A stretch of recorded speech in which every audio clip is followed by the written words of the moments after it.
एक गरीब बहू जिसके घर में बच्चों की फीस भरने तक के पैसे नहीं थे, लेकिन उसी बहू ने प्लास्टिक की बोतलों से ऐसा एसी बनाया कि पूरा गांव हैरान रह गया। और फिर सूरजपुर जो गांव हुआ के किनारे उसने एक उसकी छोटा सा किस्मत घर बदल था। दी। घर इतना छोटा और पुराना था कि दूर से देखने पर लगता मानो बस हवा का एक तेज झोंका उसे गिरा देगा। मिट्टी की दीवारें जगह जगह से फटी हुई थी। ऊपर जंग लगी टीन की छत थी जो गर्मियों में आग बरसाती थी। उसी घर में रहता था एक गरीब परिवार। श्यामलाल, उनकी पत्नी कमला देवी, बेटा विजय, बहू राधा और दो छोटे बच्चे गोलू और परी। घर की हालत बहुत खराब थी। श्यामलाल बूढ़े हो चुके थे, कमर झुक गई थी। कमला देवी को सांस की बीमारी थी। विजय शहर में मजदूरी करता था और राधा, वो इस घर की रीढ़ थी। सुबह 4 बजे उठना, पानी भरना, चूल्हा जलाना, बच्चों को संभालना, सास ससुर की सेवा करना और फिर लोगों के कपड़े सिलना, यही उसकी रोज की जिंदगी थी। राधा गरीब घर की बेटी थी। उसके पिता रिक्शा चलाते थे। शादी के समय उसके मायके वालों ने दहेज में बस एक सिलाई मशीन दी थी। कमला देवी को यह बात कभी पसंद नहीं आई। वो अक्सर ताना मारती, अगर अमीर घर की बहू आती तो आज हमारे घर में भी एसी होता। राधा चुप रह जाती। उसे पता था कि जवाब देने से रिश्ते बिगड़ते हैं।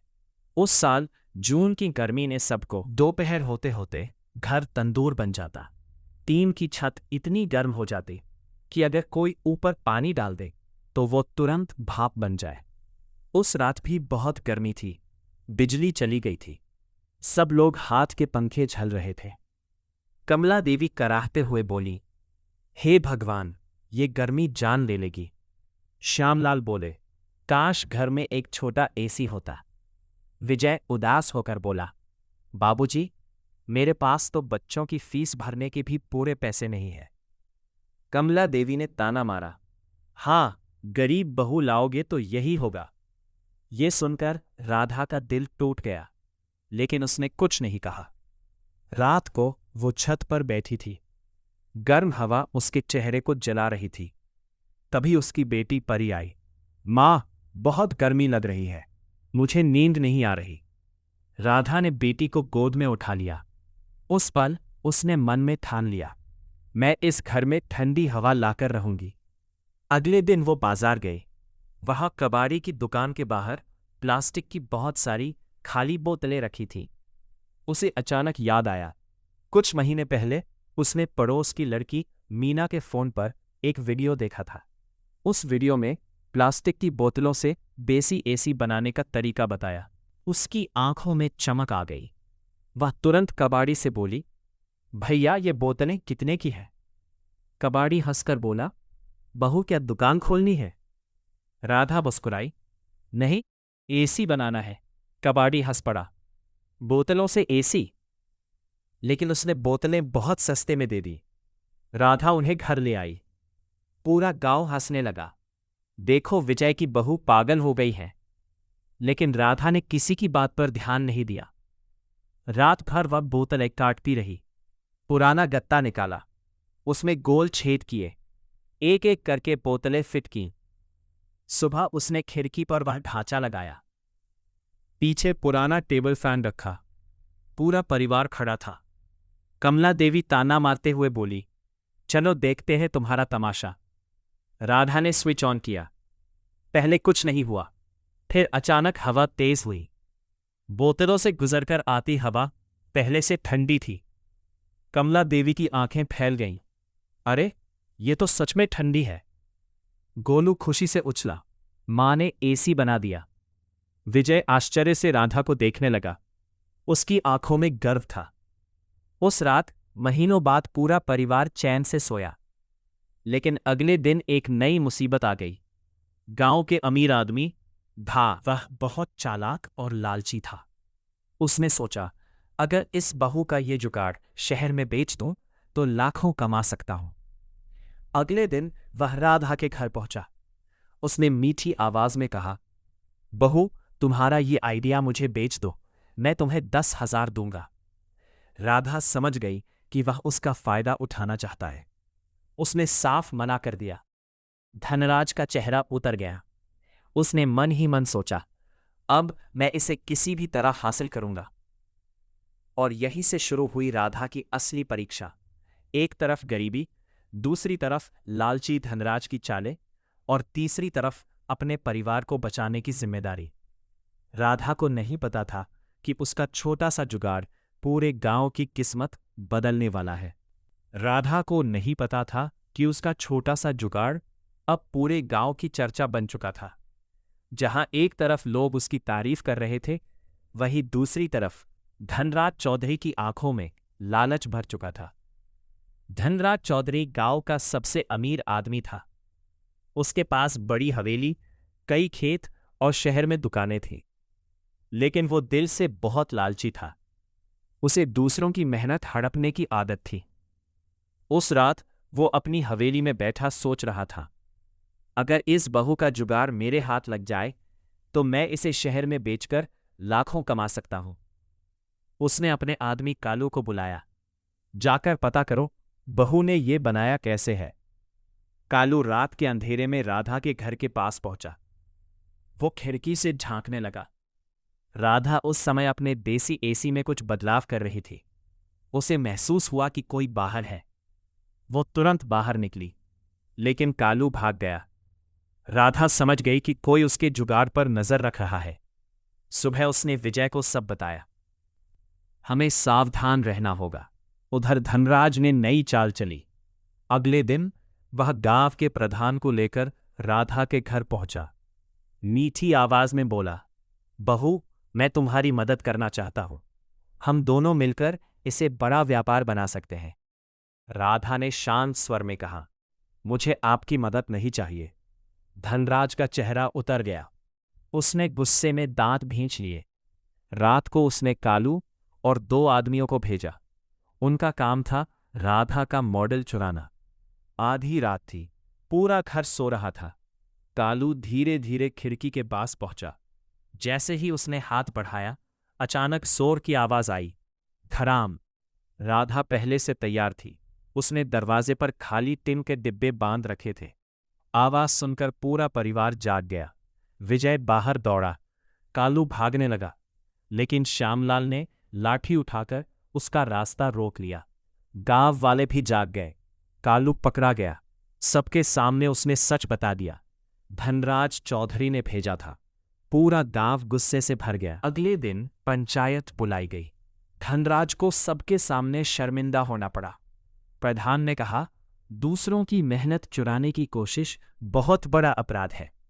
धनराज को माफी मांगनी पड़ी, लेकिन राधा का संघर्ष अभी खत्म नहीं हुआ था। उसी हफ्ते ब्लॉक स्तर की विज्ञान प्रतियोगिता की घोषणा हुई। प्रधान ने राधा से कहा, तुम्हें इसमें हिस्सा लेना चाहिए। राधा घबरा गई। मैं? इतने बड़े मंच पर? कमला देवी ने पहली बार उसका हौसला बढ़ाया। तू जरूर जाएगी बहू, हमें तुझ पर गर्व है। ये सुनकर राधा की आंखें भर आईं।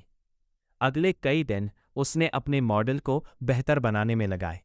उसने बोतलों का नया डिज़ाइन बनाया, फैन की दिशा बदली और ठंडी हवा पहले से ज्यादा तेज होने लगी। प्रतियोगिता का दिन आ गया। राधा साधारण सूती साड़ी पहनकर पहुंची। वहां बड़े बड़े स्कूलों और कॉलेजों के मॉडल लगे थे। लोग उसे देखकर हंस रहे थे। गांव की औरत क्या करेगी? लेकिन जब उसकी बारी आई, उसने आत्मविश्वास से अपना मॉडल चलाया। ठंडी हवा महसूस होते ही सब चौंक गए। एक जज बोले, इतना कम खर्च और इतना शानदार परिणाम। तालियों की गड़गड़ाहट गूंज उठी। उसे 2 लाख रुपए का इनाम मिला। पूरा गांव खुशी से झूम उठा। लेकिन असली खुशी अभी बाकी थी। जब राधा इनाम लेकर घर पहुंची, उसने सबसे पहले कहा, ये पैसे सिर्फ हमारे नहीं, पूरे गांव के हैं। सब हैरान रह गए। राधा बोली, मैं गांव की औरतों को ये जुगाड़ सिखाऊंगी ताकि हर गरीब घर में ठंडी हवा पहुंचे। कमला देवी ने गर्व से कहा, आज मेरी बहू ने मेरा सिर ऊंचा कर दिया। और उसी रात गांव में एक नई शुरुआत हुई। राधा के विज्ञान प्रतियोगिता जीतने की खबर पूरे सूरजपुर गांव में आग की तरह फैल गई। हर तरफ उसी की चर्चा थी। गांव के लोग कहते, गरीब घर की बहू ने कमाल कर दिया। जिसे लोग कमजोर समझते थे वही आज पूरे गांव का नाम रोशन कर रही है। राधा के घर लोगों का आना जाना पड़ गया। कोई उसका मॉडल देखने आता, कोई सलाह लेने आता। राधा सबको मुस्कुराकर समझाती। लेकिन उसकी सबसे बड़ी खुशी तब हुई जब उसकी सास कमला देवी ने पहली बार सबके सामने कहा, यह मेरी बहू नहीं, मेरी बेटी है।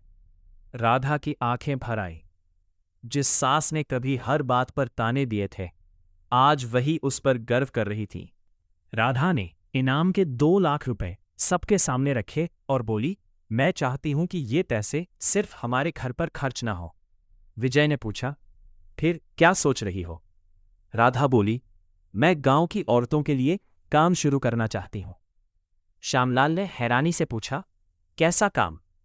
राधा ने दृढ़ आवाज में कहा, हम सब मिलकर देसी एसी बनाएंगे, हर गरीब घर तक ठंडी हवा पहुंचाएंगे।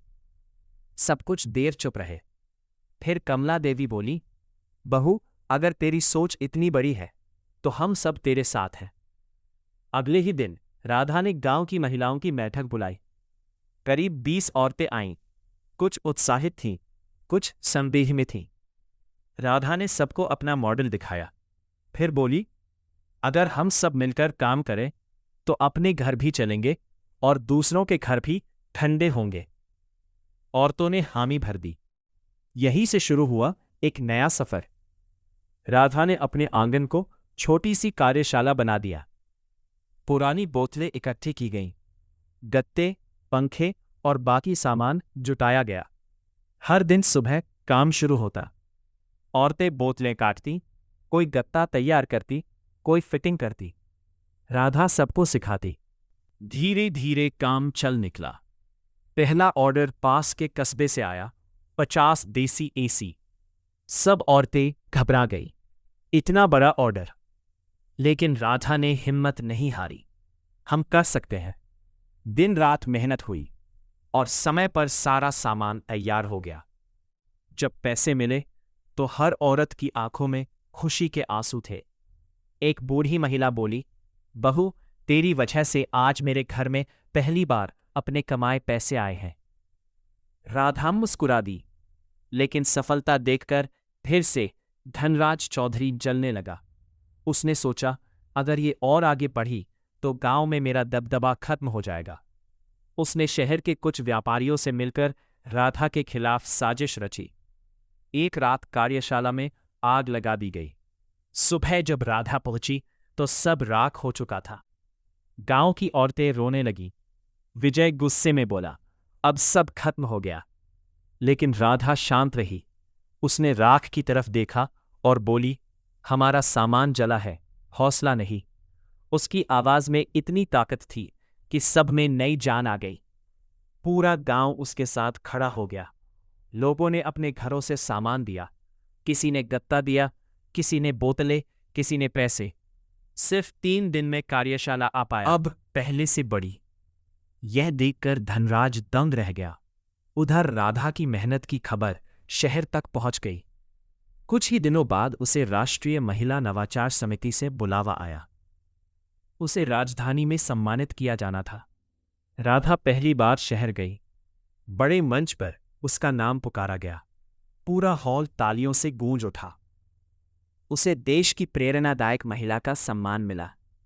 पुरस्कार में 10 लाख रुपए दिए गए। मंच पर राधा ने कहा, मैंने सिर्फ अपने घर की गर्मी दूर करने की कोशिश की थी, लेकिन अगर एक छोटी सोच इतने लोगों की जिंदगी बदल सकती है तो हर औरत कुछ भी कर सकती है। पूरा हॉल खड़ा होकर तालियां बजाने लगा। जब वो गांव लौटी तो उसका भव्य स्वागत हुआ। कमला देवी उसे गले लगाकर रो पड़ी, बेटी, आज तूने हमारा सिर गर्व से ऊंचा कर दिया। राधा मुस्कुराई, लेकिन उसकी आंखों में अभी एक और सपना था। पूरे देश के गरीब घरों तक ठंडी हवा पहुंचाने का सपना। और यही सपना उसकी जिंदगी को एक नए मोड़ पर ले जाने वाला था। राधा के सम्मानित होकर लौटने के बाद सूरजपुर गांव का माहौल पूरी तरह बदल चुका था। जहां पहले लोग उसे गरीब घर की साधारण बहू समझते थे, अब वही लोग उसे गर्व से हमारे गांव की शान कहते थे।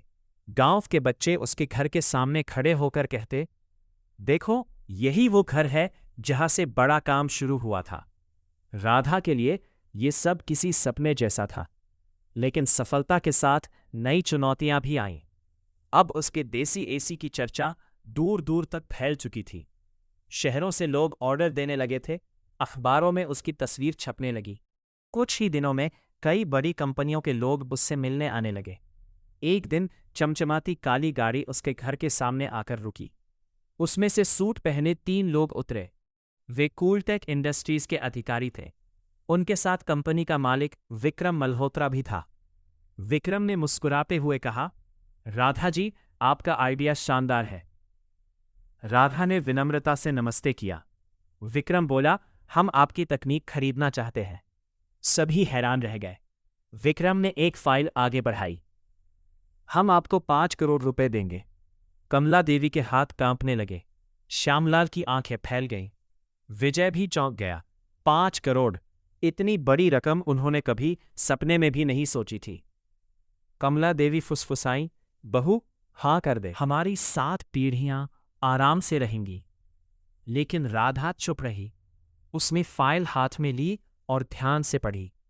उसमें लिखा था कि कंपनी तकनीक खरीदने के बाद उसका पूरा अधिकार अपने पास रखेगी, यानी गरीबों के लिए सस्ता एसी बनाने का सपना खत्म हो जाता। राधा ने फाइल बंद की। विक्रम मुस्कुराया, तो सौदा पक्का? राधा ने शांत स्वर में कहा, नहीं। पूरा घर स्तब्ध रह गया। विक्रम ने आश्चर्य से पूछा, क्या कहा आपने? राधा ने दृढ़ता से कहा, मैं अपना सपना नहीं बेच सकती। विक्रम का चेहरा उतर गया। 5 करोड़ ठुकरा रही हैं। राधा बोली, मेरा सपना पैसे से बड़ा है। मैं चाहती हूं कि गरीबों के घर भी ठंडी हवा पहुंचे। विक्रम गुस्से में चला गया। कमला देवी परेशान हो गई। बहू, इतना बड़ा मौका क्यों छोड़ा? राधा ने प्यार से कहा, माँ जी, पैसे से घर बड़ा हो सकता है, लेकिन सोच छोटी हो जाती है। कमला देवी कुछ नहीं बोली, लेकिन उनके मन में सवाल था, क्या राधा ने सही फैसला लिया? उधर विक्रम ने हार नहीं मानी। उसने अपने लोगों से कहा, अगर खरीद नहीं सकती तो इसे खत्म कर दो। कुछ दिनों बाद शहर की कई दुकानों ने अचानक राधा के ऑर्डर रद्द कर दिए। कच्चा माल मिलना बंद हो गया। जो व्यापारी पहले उत्साहित थे, अब पीछे हटने लगे। विजय चिंतित हो गया। राधा, लगता है किसी ने हमारे खिलाफ चाल चली है। राधा समझ गई कि ये विक्रम का काम है। कार्यशाला में काम रुक गया। औरतें परेशान थीं। एक दिन उनमें से एक बोली, अब क्या होगा? राधा ने कहा, हम हार नहीं मानेंगे। उस रात वो देर तक सोचती रही। तभी उसकी बेटी परी ने पूछा, माँ, आप उदास क्यों हो? राधा ने उसे सीने से लगाया। कुछ मुश्किलें हैं बेटा। परी मासूमियत से बोली, आप तो सब ठीक कर देती हो।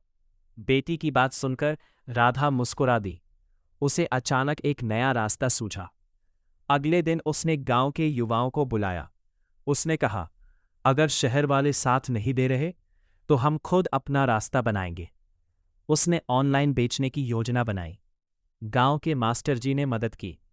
उन्होंने इंटरनेट और मोबाइल के जरिए ऑर्डर लेना सिखाया। कुछ ही दिनों में सोशल मीडिया पर राधा के देसी एसी की वीडियो वायरल हो गई। देश भर से ऑर्डर आने लगे। लोग लिखने लगे, ये गरीबों के लिए वरदान है, सस्ती और शानदार तकनीक। काम फिर से तेजी से चलने लग। विक्रम यह देखकर इलमिला उठा, लेकिन अब देर हो चुकी थी। राधा का नाम पूरे देश में फैल चुका था। एक दिन उसे भारत नवाचार परिषद से बुलावा आया। उसे देश के राष्ट्रपति के हाथों सम्मानित किया जाना था। जब यह खबर आई, पूरा गांव खुशी से झूम उठा। कमला देवी की आंखों से आंसू बह निकले। उन्होंने राधा का हाथ पकड़कर कहा, बेटी, आज समझ आया कि तूने 5 करोड़ ठुकराकर सही किया। राधा मुस्कुरा दी। लेकिन उसे नहीं पता था कि राजधानी में उसका सामना फिर से विक्रम मल्होत्रा से होने वाला है। और वहां उसकी जिंदगी का सबसे बड़ा फैसला उसका इंतजार कर रहा था। राधा की सफलता अब सिर्फ सूरजपुर गांव तक सीमित नहीं थी। उसका नाम पूरे देश में गूंज रहा था। टीवी चैनलों पर उसकी कहानी दिखाई जा रही थी। अखबारों की सुर्खियां थीं। गरीब घर की बहू ने बदल दी हजारों परिवारों की जिंदगी। जब राष्ट्रपति सम्मान समारोह का निमंत्रण आया तो पूरा गांव खुशी से झूम उठा। गांव की औरतें ढोलक बजाने लगीं, बच्चे नाचने लगे। कमला देवी की आंखों से खुशी के आंसू बह रहे थे। उन्होंने राधा को गले लगाकर कहा, बेटी, आज अगर तेरी माँ होती तो कितना गर्व करती। राधा की आंखें भर आईं। उसे अपनी माँ की याद आ गई जो बचपन में ही गुजर गई थी। वो अक्सर कहती थी, बेटी, गरीबी से मत डरना। अगर इरादे मजबूत हों तो दुनिया की कोई ताकत तुझे रोक नहीं सकती।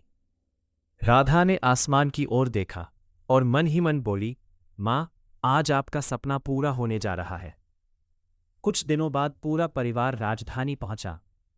राधा ने पहली बार इतनी बड़ी इमारतें देखीं। राष्ट्रपति भवन की भव्यता देखकर वो कुछ पल के लिए ठिठक गई। लेकिन विजय ने उसका हाथ पकड़कर कहा, डर मत, तू यहां अपनी मेहनत से पहुंची है। समारोह शुरू हुआ। देश भर के बड़े वैज्ञानिक, उद्योगपति और अधिकारी मौजूद थे। राधा साधारण सूती साड़ी में सबसे अलग दिख रही थी, लेकिन उसके चेहरे पर आत्मविश्वास था। जब मंच से उसका नाम पुकारा गया, पूरा हॉल तालियों से गूंज उठा। वो मंच पर पहुंची। राष्ट्रपति ने मुस्कुराकर उसे सम्मानित किया। उसे राष्ट्रीय जन नवाचार रत्न पुरस्कार दिया गया। साथ ही 1 करोड़ रुपए की सहायता राशि भी दी गई। पूरा हॉल खड़ा होकर तालियां बजाने लगा। राधा की आंखों में आंसू थे, लेकिन तभी उसकी नजर सामने बैठे एक आदमी पर पड़ी। वह था विक्रम मल्होत्रा। उसके चेहरे पर अजीब मुस्कान थी। समारोह खत्म होने के बाद वह राधा के पास आया। बधाई हो। राधा शांत रही। विक्रम बोला, अब आखिरी बार प्रस्ताव दे रहा हूं, 10 करोड़ रुपए। राधा चौंकी। विक्रम ने कहा, अपनी तकनीक मुझे बेच दो। राधा ने मना कर दिया। तब विक्रम हंसा, अगर नहीं मानी तो मैं ऐसी तकनीक बाजार में लाऊंगा कि तुम्हारा नाम मिट जाएगा। राधा कुछ पल चुप रही, फिर मुस्कुराई।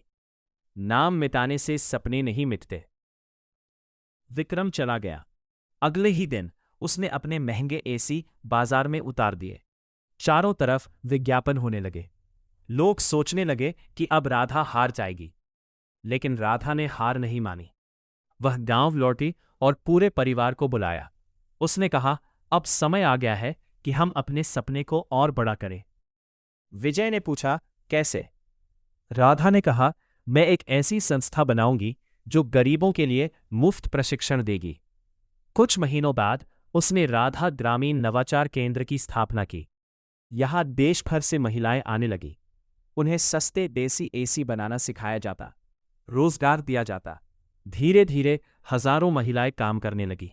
राधा की संस्था इतनी लोकप्रिय हुई कि सरकार ने उसे राष्ट्रीय परियोजना बना दिया। अब हर राज्य में उसके केंद्र खुलने लगे। उधर विक्रम की कंपनी को भारी नुकसान होने लगा। लोग महंगे एसी छोड़कर सस्ते देसी समाधान अपनाने लगे। एक दिन विक्रम खुद राधा के केंद्र पहुंचा। उसकी आंखों में पछतावा था। वो बोला, मैं हार गया। राधा ने शांत स्वर में कहा, यह मेरी जीत नहीं, सोच की जीत है। विक्रम ने सिर झुका लिया। कुछ साल बीते। सूरजपुर गांव पूरी तरह बदल चुका था। हर घर में ठंडी हवा थी। हर औरत आत्मनिर्भर थी। गांव अब पूरे देश के लिए मिसाल बन चुका था। एक शाम राधा अपने घर के आंगन में बैठी थी। हल्की ठंडी हवा चल रही थी। कमला देवी उसके पास आई। उन्होंने प्यार से कहा, बेटी, तूने सिर्फ घर में एसी नहीं लगाया, तूने हमारे दिलों की गर्मी भी ठंडी कर दी।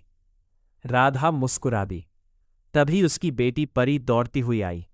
माँ, मैं भी बड़ी होकर आपके जैसी बनूंगी। राधा ने उसे गले लगा लिया। उसने आसमान की ओर देखा। सितारे चमक रहे थे और उसे ऐसा लगा जैसे उसकी मां मुस्कुराकर आशीर्वाद दे रही हो। उस रात सूरजपुर गांव में सिर्फ ठंडी हवा नहीं बह रही थी, बल्कि मेहनत, सम्मान और सपनों की खुशबू भी फैल रही थी।